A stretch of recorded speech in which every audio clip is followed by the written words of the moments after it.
So let's actually start by zooming out for the big picture view with our first guest speaker, who is Elise Sharpley. Elise leads Deloitte's National Workforce Strategy, Planning and Analytics practice, and helps organisations plan and build their future workforce needs. She's an experienced human capital practitioner with deep technical expertise in organisational transformation, analytics, and talent management practices. She has a passion for innovation and managing complex stakeholder environments to achieve results. Elise has worked with a cross variety of industries, helping clients to transform their workforce. A warm welcome, Elise. And if you could pop your camera on and unmute, and over to you. Thanks, Greg. And thank you, everyone, for letting me join today's symposium. It's a real privilege to be able to present to you some of the research insights from Deloitte on two particular topics that look at the exam question of how do I become a better employer? What's the recipe based on the research? So I wanted to share two main pieces of research with you today. One is a framework that has been developed by Burson by Deloitte, which is our research arm when it comes to all things human capital. I'm just going to try and flick forward my slide here. I'm not sure if is that flicking forward for you? There we go. Perfect. Perfect. So I want to share this one piece of research, which is the 5 factors that create a simply irresistible organisation. I can only imagine that the scientists behind this framework were big Robert Palmer fans, but outside of that, you'll be able to see some of the scientific constructs that lead to higher engagement levels and better returns.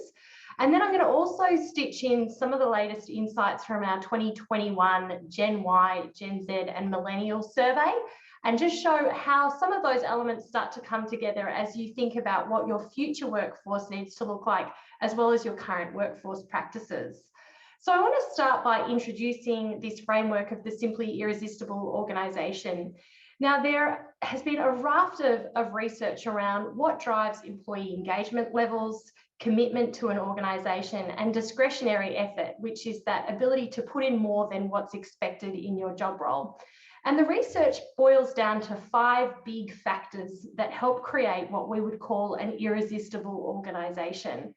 Now, I'm going to step through each of these factors, but also stitch in some of the trends from our latest Millennial Gen Z survey as well. But I want to get started with this first one, which is meaningful work. Now, the meaningful work component of the simply irresistible structure is all about being able to contribute to something bigger and broader than yourself. So there are a few key elements here. The first is autonomy. Now, autonomy means that you're free to add yourself to the job. You're able to bring your complete personality and all of the pieces that make you uniquely you into the work that you're doing. But meaning at work is also about connecting to a bigger why as to why you do your job. It's not task-based and execution of tasks, but it links into something higher order. So no longer do people want to just get up and go into work and come home and get a paycheck. They want to be contributing to something bigger and better than themselves. So there are 4 key elements that sit within this construct. So the first one, which I've just mentioned around autonomy, that means the ability to make decisions, to be able to contribute and to bring your whole self into the work experience. The second is around selection to fit, which is really just a fancy way of saying recruiting for new kinds of individuals that don't necessarily fit the classic structure of time in role or technical aptitude, but you're able to look at what are the unique aspects of this individual and how could those aspects create value to my particular farm or to my particular organisation. So it's all about selecting for the best fit to your cultural environment and the things that you're trying to achieve, as opposed to just looking at the standard, how long have you had work experience for, what is it that you're good at, that you've got some education around, or what are the particular skill sets that you're bringing to bear. Now, the next one is all around small and empowered teams, which I'm sure many of you already experienced. But the difference here is the empowerment lens. And we're seeing this in both consumer products as an overall sector, in agribusiness, in food and beverage, but also in corporate environments where there is a huge shift towards what we call devolved decisional authorities. What that means is that people are able to make more decisions, to step up and own those decisions with a greater level of empowerment and trust. So rather than having a prescriptive remit from upon high, we're asking people to make decisions in the interests of the overall farm or the overall organisation. And we're formally anointing them to say, hey, I trust you. What's your view? What's the best decision that we could take? And moving people into smaller groups to be able to make those decisions together. Now, I know some of you might think that that's more relevant to the corporate sector than not, but actually there's some outrageous business performance results that are coming through consumer products organisations globally and agribusinesses where they've moved to this model. And one I like to reference is Morningstar, which is in the US, which is a large tomato organisation. So they process tomatoes and create crushed tins of tomatoes. And they are one of the largest and most successful tomato providers in the US. Now they have no managers in their organisation. They also don't have standard job titles. They have what's called a colleague letter of understanding, where somebody who's got unique talents is brought into the organisation and they're asked, hey, how do your talents align to our overall purpose of making the best and most efficient tomato manufacturing with the biggest, with the least impact to the environment? And essentially these individuals create a letter of understanding with their colleagues on how their particular skill set is going to align to that overall purpose. And there's a level of fluidity with where they sit in the team, and they get exposure to different parts of the value chain there as well. So they might work in a particular part of production, but then move to another area. And they're given license to innovate, to do new things, and to make financial decisions if there's common sense behind those decisions that other people back. So we're seeing this rise of meaning and purpose at work in many ways across different sectors, but you'll also see that in the market. So we talk about the rise of the conscious consumer.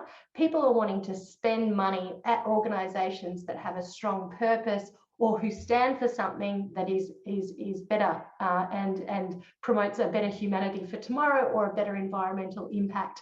So this concept of meaning at work is really strong for most Australians now, particularly when we're shopping and choosing our future employers.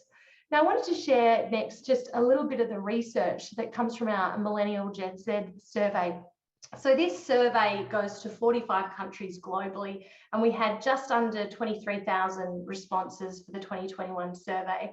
Now, interesting that during the pandemic, in times of turmoil, for Gen Zs, still climate change is at the top of the list.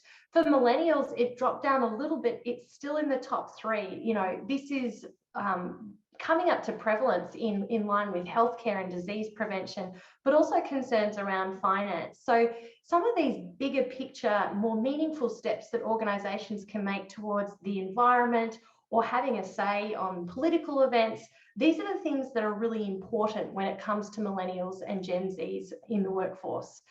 Now, this sentiment and desire for change is also mirrored in their actions. So what we see in the survey results is that millennials and Gen Z are not passive when it comes to action on these topics. So when we have a look at the results, we can see that a high proportion, 55%, donated to charities in the past 2 years during times of financial constraint and uncertainty. Now, interestingly, you can see this really strong for Gen Z, but also for millennials, is that they will make a choice on the type of work they're prepared to do based on the ethics, the personal ethics of the organisation they're about to work for. People want to work for good organisations that are doing good things in the world. And I just wanted to share these data points because it really aligns with that first part of the construct of a simply irresistible organisation, which is that you create an environment that's rich with meaning, where people feel like they're contributing to something bigger than themselves when they come into work. Now, the next area of that construct is all around supportive management, which is probably a bit of a no-brainer for all of you, but supportive management is still a really essential part of an irresistible work experience. Now, the first step in this kind of management is just to be really clear and transparent on what the goals are. So what are we trying to achieve and how do we go about achieving it? So being really transparent about what the objectives are so people can create new ways of achieving those objectives and bring their own creativity and personality into the mix as well. The next is obviously around coaching and this idea of sort of 5 positive reinforcing activities and coaching moments to every critical coaching moment. This creates a positive work culture where people are rewarded for the right behaviours as opposed to just being persecuted when they stuff up. So this idea of positive coaching, regular day-to-day positive coaching, creates that sense of a positive work environment. Now, the next one in this is all around the investment in people and development. So all human beings have a desire to progress. People want to update their skills. They want to get better at their craft. They want to feel like they're supported in doing that. So the investment in development is really huge, but also at a time of change for the industry as well, being able to innovate, being able to try new things, and putting that investment into people so that they feel like they're a part of the longer term journey and that you have a commitment to their professional and career development as well. And then finally, the last one here is what we call agile performance management, which is really about having highly regular performance conversations to check in with people about their careers and their performance and the way they're contributing to the overall industry and to your particular organisation as well. The next area I wanted to just highlight when it comes to supportive management, which is linked to the results from the survey, is income equality. Now, as I mentioned, the Gen Y and Gen Z and Millennials survey really highlights the need for what we call employee activism, that people are voting with their feet. They're choosing to work for organisations that are taking a stance on some of these issues. And one of the biggest issues close to the hearts of these generations is around income equality. And one of the biggest barriers to income equality that's perceived by these groups is executive pay, or the discrepancy between the pay for those that are at the top and those that aren't. And so this is one of the areas where organisations can really take a stance on the perceived equality, but also the actual equality of pay distribution and wealth distribution, so that people feel like there isn't an exceptionally large gap. And you can see some of the other areas that are quite important here when it comes to income equality as well. And we can also provide you with some access to the report so you can read it in your own time also. The next factor I wanted to highlight is this idea of a flexible and humanistic workplace. So the positive work environment has really shifted over the last 2 years with so many of the changes that have been brought about from the pandemic. Now, interestingly, the Simply Irresistible framework has been around for 3 years. And prior to the pandemic, flexibility was a really core part of that. People want to have the flexibility to choose how work is integrated into the flow of their lives so that they can make the choices for not just a work day, but a whole day. So balancing family commitments, balancing sporting commitments, balancing the things that matter most to them in their lives. So the ability to have flex in when you work is really critical and becoming more pressing for a lot of workplaces at the moment. Now, I know you might be thinking, well, that's great maybe in a corporate sector, but what about, my sector where I've got maybe rostering or specific needs?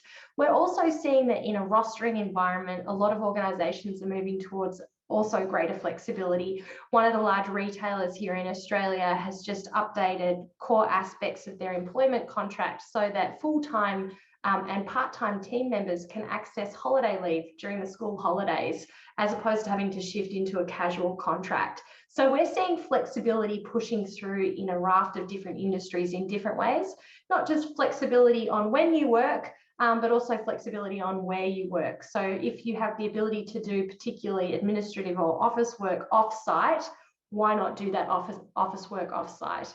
We talk about the difference between synchronous and asynchronous work, the idea being that asynchronous work occurs when you don't need to interact with other people. If you're writing a report or checking the finances or doing some administrative activities, it's probably more helpful to do that alone in a place that you feel comfortable. So we're seeing flexibility not just with the hours, but also the locations. The other aspects that are really important here as well to millennials and Gen Zs when it comes to flexibility is also having a work environment that provides opportunities for creativity, to improve their technology skills, that's rich with empathy, where they can apply their critical thinking as well. I'm going to move to the next one just in the interest of time, but when it comes to a humanistic and inclusive work experience, some of the other sort of core areas here are also around mental health.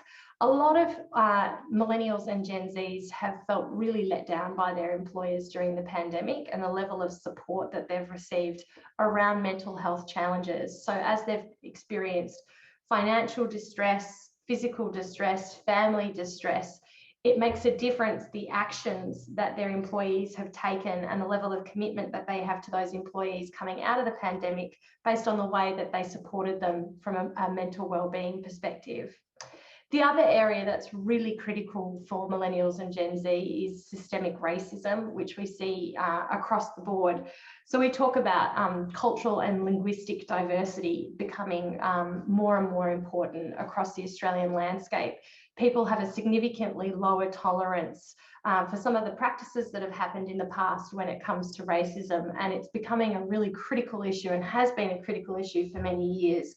Now, when it comes to a humanistic and inclusive work environment, there's a similar theme around leaders within those organisations taking a stance, making sure that they share what is acceptable and unacceptable in the workplace. And all of these things package up really into leaders having the interests of their employees at heart and representing them well to make sure that they have a positive work experience that fosters diversity, but also inclusion. And there's a lovely analogy that people use when it comes to this idea of diversity, which is having many and different kinds of individuals working for you, and inclusion. And the expression is that diversity is being invited to the party and inclusion is being asked to dance. So how do you create an environment where not only do you hire a diverse workforce, but you actually include them in interactions and make sure nobody feels isolated or ostracized as a part of that employee experience? The next factor I want to highlight is really around this idea that all of us have that is innate to being human, which is that we all want to advance and grow. We all want to progress with what we're doing. We want to get better at our craft. We want to contribute more. So there are sort of 4 areas around this growth opportunity. The first is this training and support on the job. So this should be both formal and informal. So really being the trusted colleague that is able to get help and receive help, but also being connected into formal training and development opportunities so that those individuals can have a better impact in the work environment by contributing new skills and acquiring new skills along the way. The next area is all around talent mobility, and this is really just the ability to let people move their careers in different ways, not just up, but into different parts. So whether they're a new skill set or new job opportunities that they can step into to get greater visibility of the whole. So from a dairy farming perspective, what are some of those changes that your employees could make that would give them a better overall view of operations? Can they step into different kinds of roles or get exposure to different parts of your organisation? Now, the next one is all around self-directed and dynamic learning. So this is about providing an opportunity for people to opt into different forms of learning. And there are a lot of affordable and different forms of learning, as well as some learning that is provided to you, which I think a couple of the other speakers are going to be talking about shortly to give you some practical examples about that as well. And then the last one is really having a high impact learning culture. Now, this is all about leaders setting the tone for learning to say that they will make time for their own learning, that everyone is learning all of the time, but they will also provide paid time for people to learn. And it really creates this environment that learning, getting better, innovating, and doing new things is a priority for the organisation, a priority that they're willing to pay for or support their employees to go through as well. Now, the last area, this shouldn't be too surprising, and this is probably one of the most critical areas, is that your leadership matters and it sets the tone for all other aspects of this Simply Irresistible framework.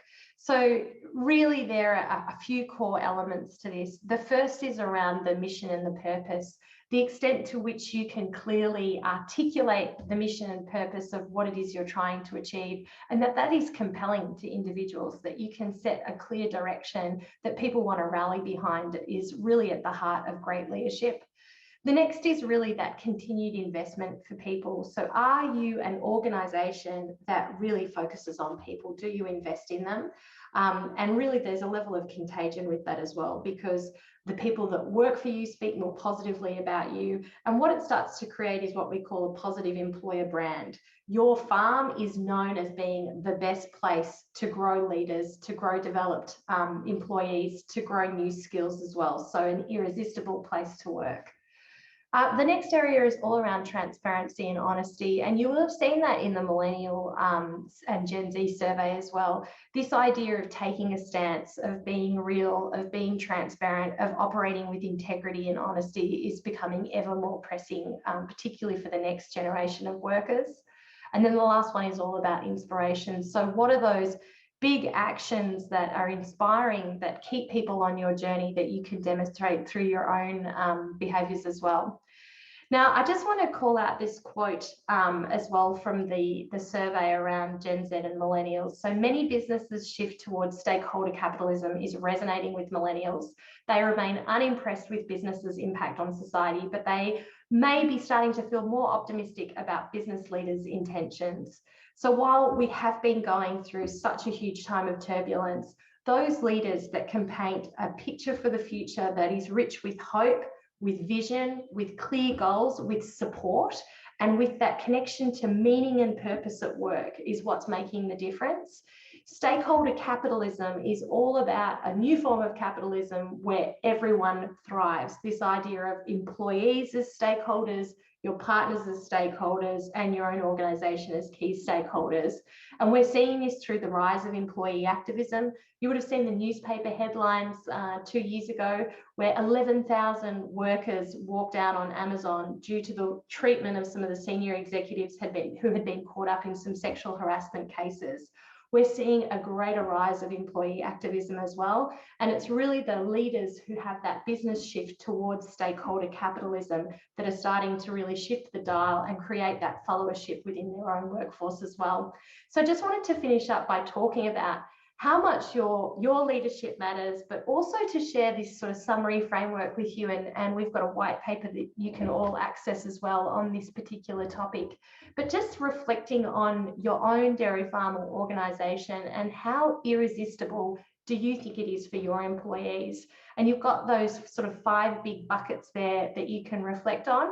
But we will share both the survey and the Simply Irresistible research with you so you can unpick it in a little bit more detail. But that was a quick whistle-stop tour of the research behind what makes an organisation simply irresistible. I'm going to